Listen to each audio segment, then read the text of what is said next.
Top of the day, beautiful people. Top of the day, top of the day. Betwabu, Siemi, or Sawubona. All of those are acknowledgments in our Bantu language. Remember, Betwabu is house of the Father. I'm acknowledging that you are the house of the Father. I'm the house of the Father. Sieme is another word, is another greeting. Hello.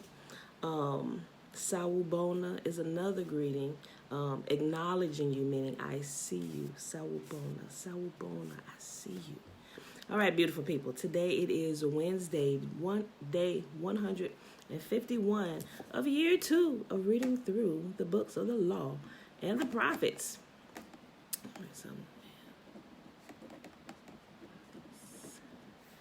And today we are reading Esther chapter 7, 8, and 9. Did I give today's date? Yeah. No, I think I just said Wednesday, but I didn't give you the date. It is May the 20th, 2020. All right, y'all, let's go ahead and get started. Esther chapter 7. And this is pretty fast reading today, y'all, so we're going to be done in like 10 minutes. But, you know what? I can't just leave 3 verses in chapter 10. Wait, what? 3 verses. I can't just leave 3 verses in chapter 10. What? Is that right? Hold on. Betwabu, yeah. Tiffany. Okay, hold on. Let me just double. And if that's the case, hold on. Y'all, it sure is. Well, I never paid attention to chapter 10. Only had 3 verses. So we're going to do all the rest of Esther. Then tomorrow, we're going to start the additions to Esther, which is another 12 chapters that wasn't added. No, I'm sorry. It's 15. What book am I thinking of? I was thinking Esther had 12 chapters. Esther has 10 chapters, and chapter 10 is only 3 verses. And the additions to Esther has 15 chapters. So we'll start the additions to Esther tomorrow. We'll go ahead and finish up the last 4 chapters. And chapter 7 has 10 verses. Chapter 8 has 17. Chapter 9 has 32. And chapter 10 has 3. So we just going to go ahead and finish this up. And tomorrow we will start the additions. I'm pretty excited about that. And the additions, if y'all haven't read it or at least listened to it, and I'll post a link so you can listen to it down in the comment section today and tomorrow. But it actually fills in some of the holes here, what we're reading here. And it looks like, just like Genesis looks like to me, it looks to me that Genesis was taken out of Jubilees, like a summation of Jubilees, and they just named it Genesis. That's what it looks like to me. Esther kind of looks the same way, like they took the bigger book of Esther and they pulled stuff out and summed it up and just kind of left the rest of it. But they shouldn't have, like, if they would have added some of the rest of the stuff, some other things would be a lot clearer to us, and we wouldn't be like, well, no, because this says this. Genesis, like, everybody argues. Well, not too much anymore, but there still are some people arguing over who is us in Genesis. In Genesis, was it chapter 1 or chapter 2 where he created man? Like, let us make man in our. They arguing about, well, who is us? Who is us? Well, Jubilees explains that. Like, Yahuwah was alone, but it was his creation that he created, and man was the last of the creation that he created. So remember, man is created of what? Earth and Yah's spirit. So when he said, let us, earth and man and everything, remember the heavenly host he created as well. Everybody, all the hosts, the animals, everybody was present when he said, let us make man in our likeness, in our image, in the likeness of the earth, because man is created from the dirt. We are dirt. When he created us from the dirt, we were taken from the earth. Created us, then he blew the breath of life into our nostrils. So let us, earth, and the breath of Yah, us. All right, y'all. So let's go ahead and start reading Esther, chapter 7. So the king and Haman came to banquet with Esther the queen. And the king said again unto Esther on the second day at the banquet of wine, What is thy petition, Queen Esther? And it shall be granted thee. And what is thy request? It shall be performed, even to half of the kingdom. Then Esther the queen answered and said, If thou have found favor in thy sight, O king, and if it please the king, let my life be given me at my petition, and my people at my request. For we are sold, I and my people, to be destroyed, to be slain, and to perish. But if I hadn't been sold for bondmen, but if we had been sold for bondmen and bondwomen, I had held my tongue, although the enemy could not countervail the king's damage. Then the king Ahasuerus answered and said unto Esther the queen, Who is he, and where is he that durst presume in his heart to do so? And Esther said, The adversary and the enemy is this wicked Haman. Then Haman was afraid before the king and the queen. And the king, arising from the banquet of wine in his wrath, went into the palace garden. And Haman stood up to make request for his life to Esther the queen, for he saw that there was evil determined against him by the king. Then the king returned out of the palace garden into the place of the banquet of wine, and Haman was fallen upon the bed whereupon Esther was. Then said the king, Will he force the queen also before me in the house? As the word went out of the king's mouth, they covered Haman's face. And Harbona, one of the chamberlains, said before the king, Behold also the gallows 50 cubits high, which Haman hath made for Mordecai, who spoken good for the king, standeth in the house of Haman. Then the king said, Hang him thereon. So they hang Haman on the gallows that he had prepared for Mordecai. Then was the king's wrath pacified. Esther chapter 8. On that day did the king Ahasuerus give the house of Haman, the Jews' enemy, unto Esther the queen. And Mordecai came before the king, and Esther had told For Esther had told what he was unto her. And the king took off his ring, which he had taken from Haman, and gave it unto Mordecai. And Esther set Mordecai over the house of Haman. And Esther spake yet again before the king, and fell down at his feet, and besought him with tears to put away the mischief of Haman the Agagite, and his device that he had devised against the Jews. Y'all remember who Haman was? Now, had King Saul had followed the directions of Yah, but not preserving anything, he said, when you go into this particular town, he said, kill everything. Don't preserve the sheep. He said, kill the men, kill the women, kill the children, kill all the animals, the livestock, and everything. They went in. King Saul decided not to do that. He decided to keep the best portions of everything, of the cattle and everything. He said, we're going to sacrifice. This piece of hair, y'all, is plucking my nerves. Okay, he said, we're going to keep the best of everything, and we're going to sacrifice it to Yah. He thought he was doing something good, but Yahuwah said, kill everything. Don't let anything live. Then remember, Samuel came in. He said, what is this bleating of sheep that I have heard in my ears? And he went on to tell him, oh, we kept this so we can sacrifice it. First of all, you're not a priest. You don't sacrifice anything. And with that disobedience right there, the kingdom was stripped from him. But also during that time, and he also preserved the king. Samuel had to kill the king. But by preserving some of that flock, and some of the children got away. And you know what? Remember, if you let a child of a descendant live whom you kill, they coming for their daddy's records.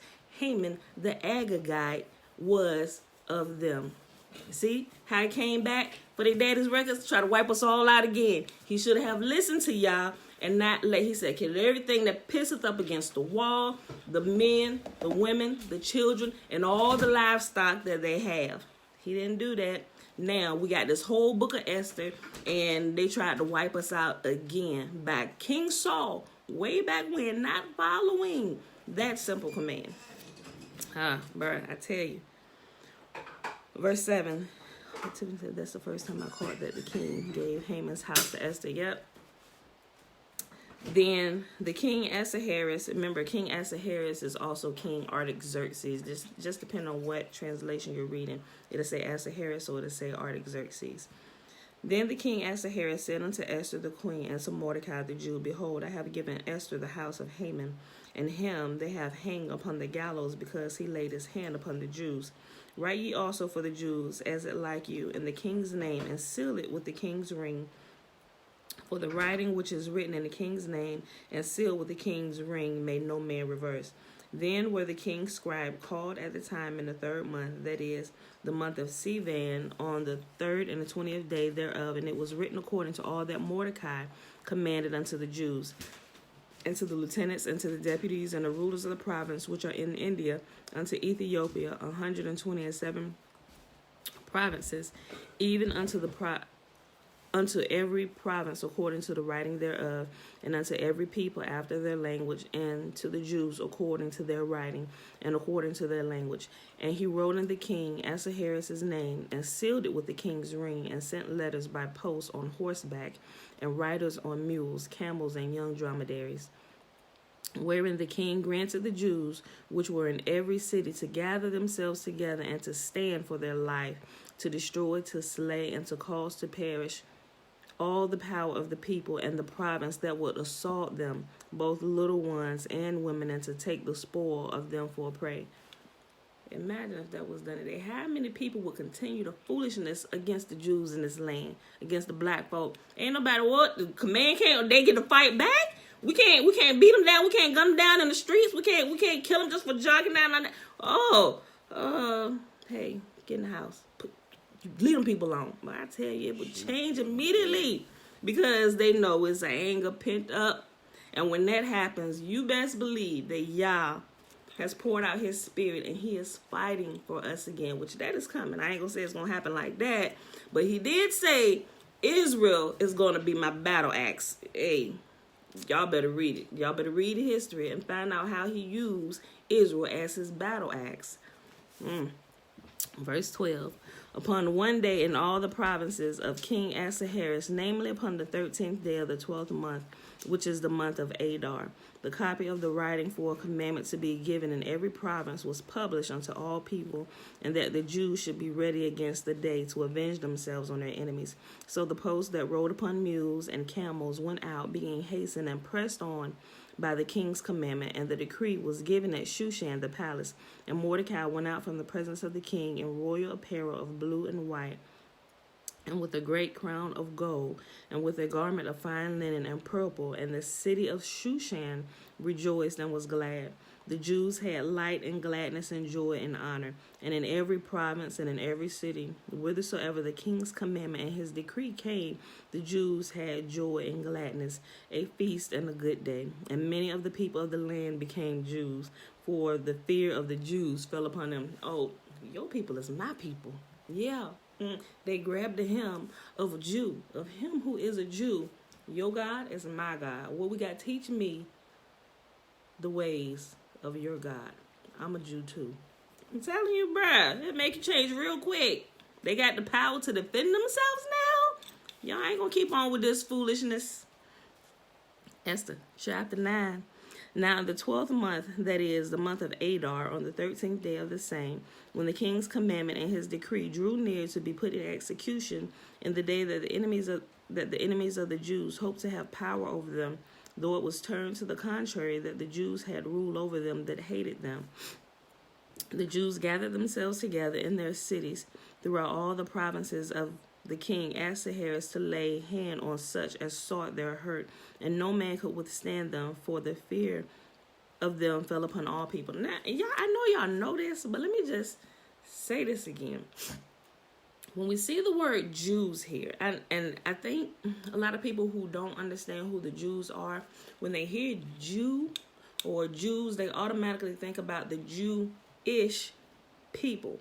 But when the Bible speaks of Jews, it's talking about the descendants of Judah. Clearly, the Jewish people are not the descendants of Judah. Judah was a black man, right? But the Jews consisted of 3 tribes. Well, it was a few mixed, like from Simeon or whatever, but mostly the kingdom of Judah. Remember, when the kingdom was split during King Solomon's son's Rehoboam's time, he was left, like he told King David, and he told King Solomon, that because of his disobedience that he would take the kingdom from him, but he would not do it while he was alive for the sake of his servant, his father, King David, but he was going to do it during his son's reign. Now, imagine that's a time marker. Yahuwah, he gives specific instructions and time limits on things. So when he gives a time, remember, that's why I say y'all have to get really familiar with this and see how Yahuwah operates, because it'll teach you that when Yah gives you a time, he means that time, and it happens at that time, unless he comes back. In a perfect example of that, when King Hezekiah got sick, the prophet Isaiah was praying for him, and Hezekiah knew he was going to die. He was going to surely die. And so the prophet Isaiah prayed for King Hezekiah, and he asked Yah to extend his life. And Yah agreed to that. He said he wouldn't die now. He would extend his life by 15 years. King Hezekiah's life was extended by 15 years. So remember, get in the mindset that when Yahuwah sets a time, he is serious about that time, and it happens at that time. And we see a lot of instances of this through here. So you'll get familiar with how he operates, and you know that he keeps his word. So when you hear people that are, let's say, unlearned in the scriptures, they throw things out there like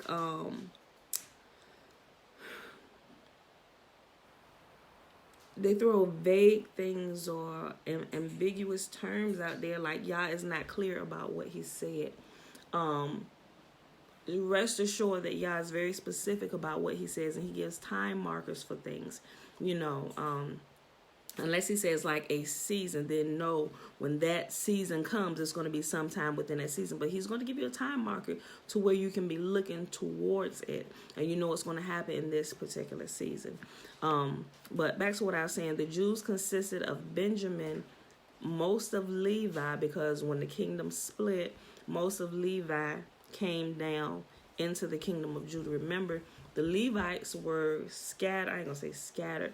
They were within, Yahuwah set them within the territory of the other 11 tribes, because they were the priests. They were the ones who offered the sacrifices and who prayed on the behalf of the people. People could pray, but you get what I'm saying. They were the one who offered the sacrifices in the temple for the people of that particular land, that tribe.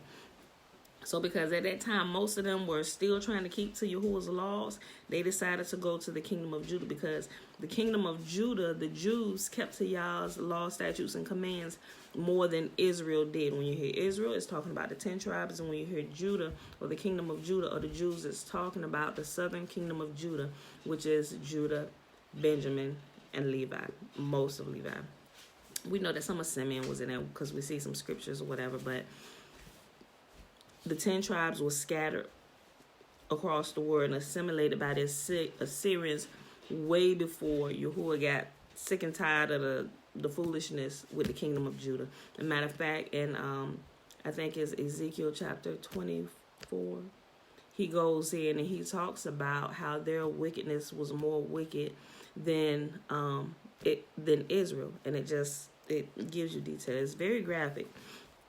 But he said that it was Judah who was scattered to the four corners, and they were given, they were scattered to the four corners for the 400 years, not the first 430 years, because they weren't even slaves that whole time. Remember, they went into Egypt freely of their own volition, and they were only in slavery during that time when he used Moses to bring them out of the bondage from Egypt under Pharaoh. They had only been enslaved for like 200-something years. As a matter of fact, it gives you a very specific time if you read the book of Jubilees. It tells you, is it Jubilees or Jasher? I think it's Jubilees. I'll look up that too. But I post that. I gotta find it. It's either in Jubilees or Jasher, but it lets you know that whole 400. I know they in the movies they misquote stuff, and that's why I say you have to really be familiar with it. But they weren't even enslaved until after Joseph had died. Remember, they were there a long while, like 70-something years, before Joseph had passed away, and they weren't in bondage while they were there. So they was there almost 100 years before they were even enslaved. So. Reading is fundamental. You just do some. They have things in here where you can just do some light math and figure it out. But for some reason, we gloss over it because those who have been teaching us in the past, they were taught wrong. Or even when they find out the truth sometimes, they just refuse to tell the truth to the people. For one, they lose money, especially if they're in the church. And the people, they like the message and they give them the money or whatever. But when you tell the truth, some people ain't going to like the truth. You're going to lose some people. And you're going to lose money too, but that's okay. Who do you really serve? Do you serve Yah or do you serve Mammon? And most of these pastors, they don't serve Yah. They say they do, but they don't because they refuse to tell their people the truth. Black and white pastors alike. And it really saddens me to know that our people, a lot of our people know the truth who have churches, but because they don't want to bring division in their church. And I don't look at it as division. They say, oh, it's going to bring division in church. No, it's not. You need to tell the people the truth because when things start happening, you're going to be held accountable for that truth that you didn't give your people. Matter of fact, I mean, most people should be looking for themselves, but we know most people don't. You have very few that will actually go out there and research. But most people, they're going to listen to what their leaders say. And that's why leaders are held to a higher standard because even if all they did was listen and follow the directions of their leader, trying to be obedient, if their leader goes off, they go off too. So that's why leaders should be upstanding, upright in all things, and teaching the people the truth. If you find out you made a mistake and you taught something wrong, go back. Hey, listen, I need to apologize to y'all.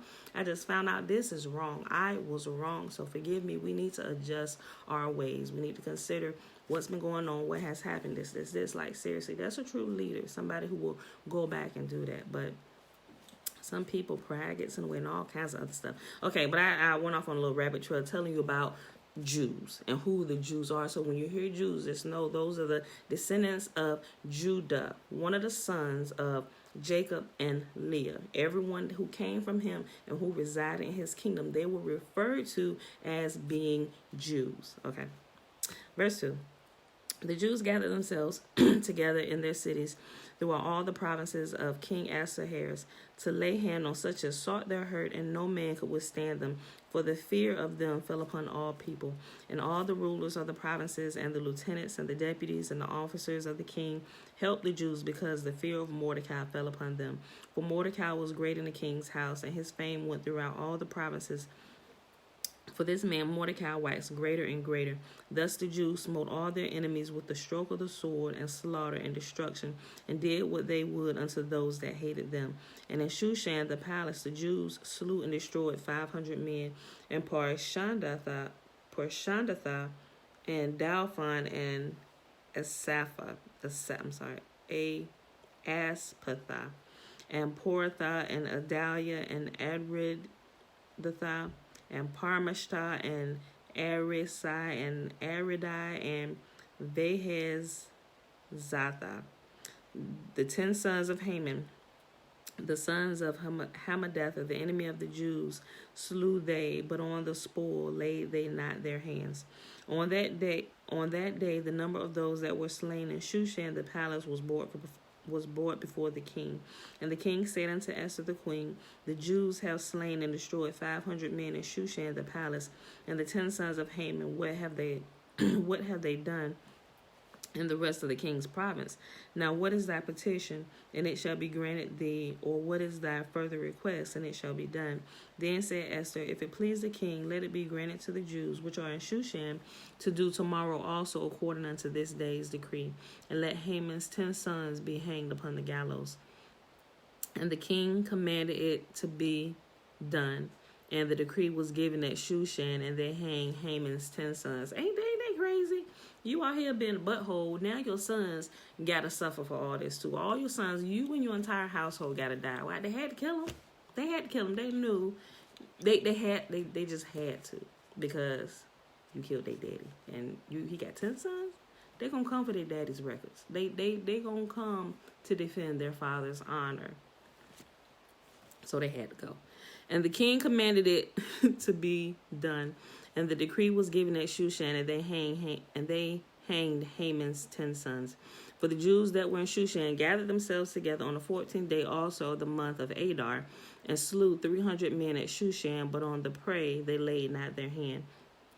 But the other Jews that were in the king's provinces gathered themselves together and stood for their lives, and had rest from their enemies, and slew of their foes 70 and 5,000, but they laid not their hands on the prey. On the 13th day of the month of Adar, and on the 14th day of the same, rested they, and made it a day of feasting and gladness. But the Jews that were at Shushan assembled together on the 13th day thereof, and on the 14th thereof, and on the 15th day of the same they rested, and made it a day of feasting and gladness. If I remember correctly, Adar is they call it the last month of the year. It's the 12th month of the year. Don't quote me on that, but I think it is.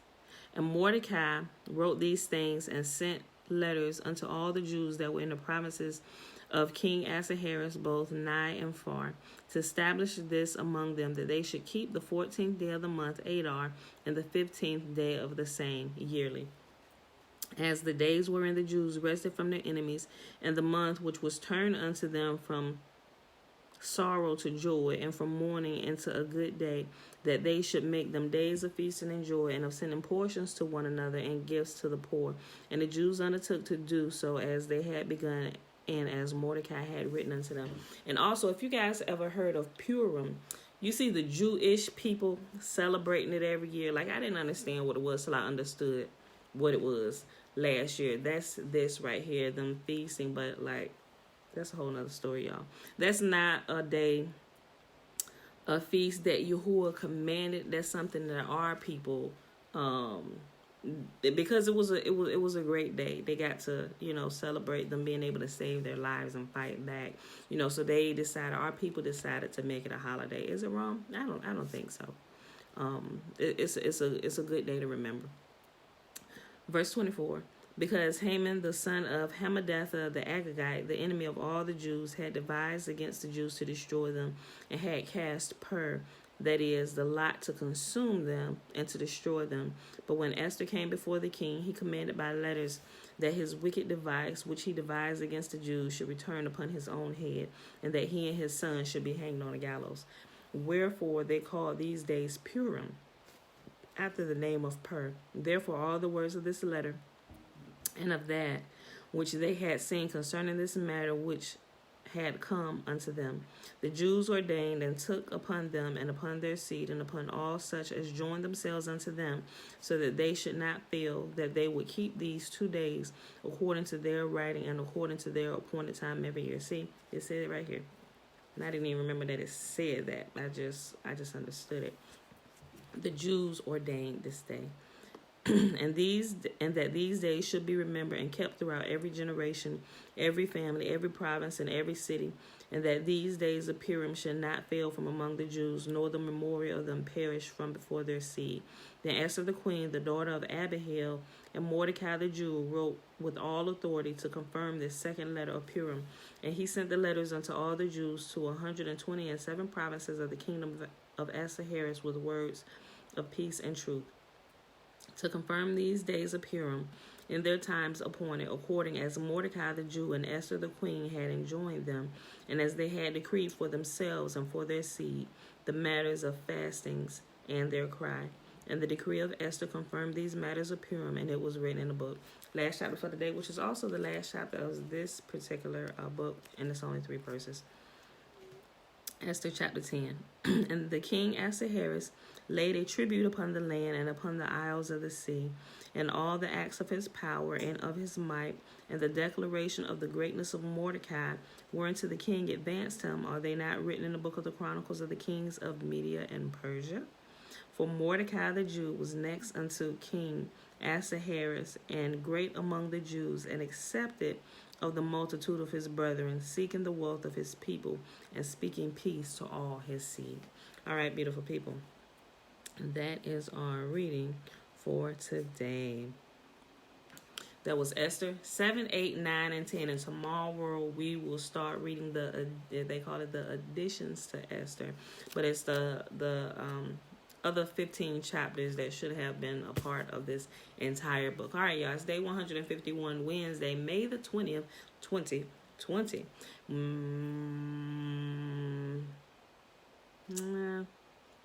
We can go ahead and read the blessing, which is found in Numbers chapter 6, verses 22 through 27. And Yahuwah spake unto Moses, saying, Speak unto Aaron and unto his sons, saying, On this wise shall ye bless the children of Israel, saying unto them, May Yahuwah bless us and keep us. May Yahuwah make his face to shine upon us and be gracious unto us. May Yahuwah lift up his countenance upon us and give us his peace. And they shall put my name upon the children of Israel, and I will bless them. All right, beautiful people. I love you all, and I will see you. Wait. See you Friday. I had to double check my new moon. See you Friday. All right. Peace.